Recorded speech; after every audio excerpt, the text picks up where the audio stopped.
noite. Boa noite. Tumulto no aglomerado da Serra, em BH. Uma confusão envolvendo policiais e moradores agora no aglomerado da Serra. E você confere imagens. O aglomerado fica na região centro-sul da capital. A nossa equipe está lá no local. Inclusive, um dos nossos cinegrafistas foi ferido de raspão por uma bala de borracha. Tudo começou com um protesto dos moradores pela morte de um servente de pedreiro no início da tarde. Os detalhes de toda essa confusão você confere daqui a pouquinho aqui no jornal Band Minas. 13 bananas de dinamite foram colocadas em 5 estabelecimentos comerciais de Belo Horizonte. O material foi encontrado por funcionários de lojas em venda nova. Os explosivos foram encontrados por funcionários que chegavam para trabalhar nas lojas que ficam na Avenida Padre Pedro Pinto. Militares do GAT foram acionados para recolher o material. Ainda não há informações sobre os suspeitos. Em Ouro Branco, na região central do estado, 3 caixas eletrônicos foram alvos de bandidos de uma só vez. 3 homens armados explodiram os terminais de 3 bancos diferentes. Foram flagrados por câmeras de monitoramento da Polícia Militar. Segundo a PM, uma viatura que fazia ronda na região chegou ao local e foi recebida a tiros pelos bandidos. Os militares invadiram, revidaram, mas ninguém foi atingido. Os suspeitos fugiram levando dinheiro de um dos caixas. A polícia não soube informar a quantia roubada. Explosão de caixa também em BH. 3 homens armados chegaram e explodiram um equipamento que fica em um posto de combustíveis no bairro Esplanada. O vigia do local foi feito refém. Com o impacto da explosão, parte do teto desabou. A polícia chegou ao local após uma denúncia de moradores que acordaram com barulho. Os policiais disseram que poderia ter acontecido uma tragédia se as bombas de combustível tivessem sido atingidas. E na MG20, um motorista com sintomas de embriaguez provocou um acidente. Uma pessoa morreu. O motorista seguia pela MG20 sentido Belo Horizonte quando perdeu o controle do veículo e capotou. Segundo a polícia, Adevaldo Souza Lopes, de 44 anos, apresentava sintomas de embriaguez e não tinha habilitação. A passageira, uma mulher de 34 anos, morreu na hora. Chovia no momento do acidente e o condutor contou para os militares que teria sido fechado por outro veículo. Segundo a versão do condutor do Siena, ele seguia sentido de Santa Luzia, sentido Belo Horizonte. Quando ele foi fechado por um veículo, perdeu o controle direcional, o que ocasionou o acidente. O acidente atraiu muitos curiosos. Parentes da vítima chegavam a todo momento. Enquanto a nossa equipe fazia as imagens e pegava informações com a Polícia Militar, eles tentaram impedir o trabalho. Esta mulher vai até a viatura para intimidar. Falo com você o seguinte, cuidado que o que a gente manda, a gente colhe. Com certeza, se você não tem filho, você tem família também. 4 pessoas morreram e outras 15 ficaram feridas em um acidente na BR-381, na saída de Santana do Paraíso para Governador Valadares. A batida envolveu um ônibus, um caminhão e um carro. Morreram na hora os motoristas do carro e do ônibus e outros 2 funcionários. 15 pessoas saíram feridas deste acidente e foram levadas para hospitais da região. Somente uma continua internada. Na hora do acidente, chovia e havia uma árvore caída na pista. Segundo a PRF, o motorista do caminhão foi desviar, não conseguiu e, descontrolado, bateu de frente com o carro. O motorista do ônibus não conseguiu parar e bateu nos veículos. E na BR-381, só que agora em Contagem, um motociclista ficou gravemente ferido depois de bater em 2 veículos. O estado de destruição da moto demonstra a violência da batida. De acordo com a Polícia Rodoviária Federal, o motociclista seguia no sentido Belo Horizonte da BR-381 em Contagem, na região metropolitana, quando bateu em um carro e em uma carreta. Em estado grave, ele teve que ser resgatado pelo helicóptero do Corpo de Bombeiros. Foi necessário espalhar serragem na pista por causa do derramamento de óleo.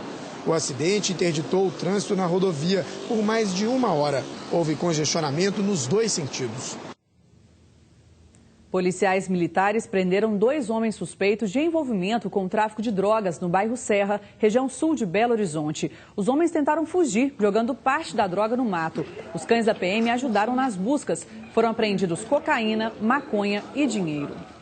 O desembargador da 4ª Vara Criminal do Tribunal de Justiça de Minas Gerais, Dorgal Andrada, está analisando um pedido de anulação do julgamento de Luiz Henrique Romão, o Macarrão, e Fernanda Gomes de Castro. O pedido foi feito pelo advogado Fernando Magalhães, que defende o ex-policial Marcos Aparecido dos Santos, o Bola.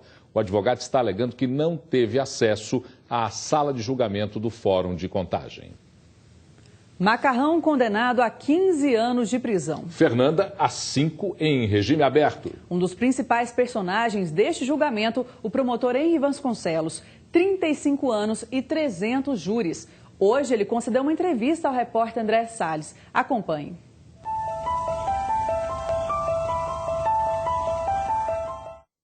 Ambos protagonizaram, naturalmente juntamente com outros sujeitos, também responsabilizados no processo, os sequestros e cárceres privados de Elisa Silva Samúdio e de seu filho, havendo ainda o réu Luiz Henrique Ferreira Romão agido de maneira extremamente importante na dinâmica da execução do homicídio de Elisa Silva Samúdio.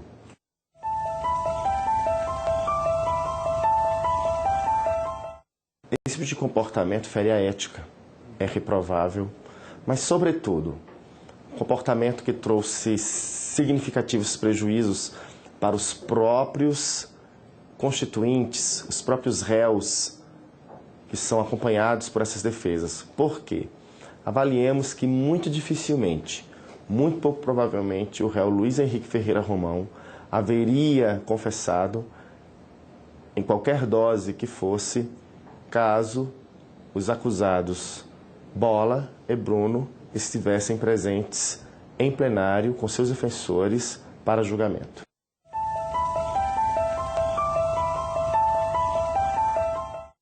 A grande probabilidade, conforme a Promotoria de Justiça tem sinalizado, é de que este policial, agora aposentado, seja processado também ele por envolvimento nos acontecimentos que resultaram na morte de Elisa Silva Samúdio e na destruição ou ocultação de seu cadáver.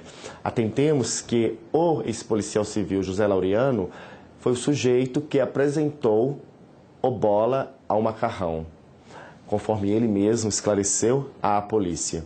Ele é o sujeito com o qual o Bola se encontrou na noite do assassinato de Elisa Silva Samúdio na Pampulha. Também após o assassinato de Elisa, é o sujeito com quem Bola realizou uma série de ligações telefônicas.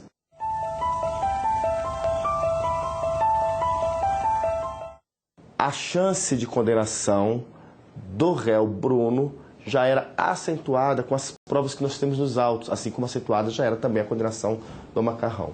E agora, com essa confissão parcial dele, naturalmente, ainda mais se potencializa a probabilidade da condenação do réu Bruno, o que a acusação, a Promotoria de Justiça, tem como certo.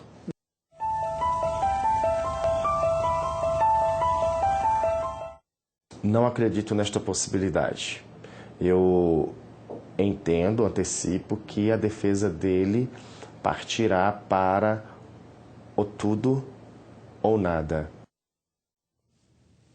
Em Ipatinga, o principal suspeito pela morte do enteado de apenas 2 anos acaba de se entregar à polícia. A criança deu entrada no Hospital Municipal de Ipatinga na noite deste domingo, já sem vida. Ela apresentava diversos hematomas por todo o corpo. A suspeita é de que ela tenha sido agredida pelo padrasto, que teria fugido após deixá-la no hospital. A mãe do menino disse que deixou a criança aos cuidados do padrasto e não percebeu a agressão. Ela foi detida por omissão de socorro. A seguir as notícias de Cruzeiro e Atlético, a rodada agora entre os rivais. E Belo Horizonte apresenta o pôster oficial da Copa do Mundo de 2014. Vamos voltar a ver imagens do aglomerado da Serra.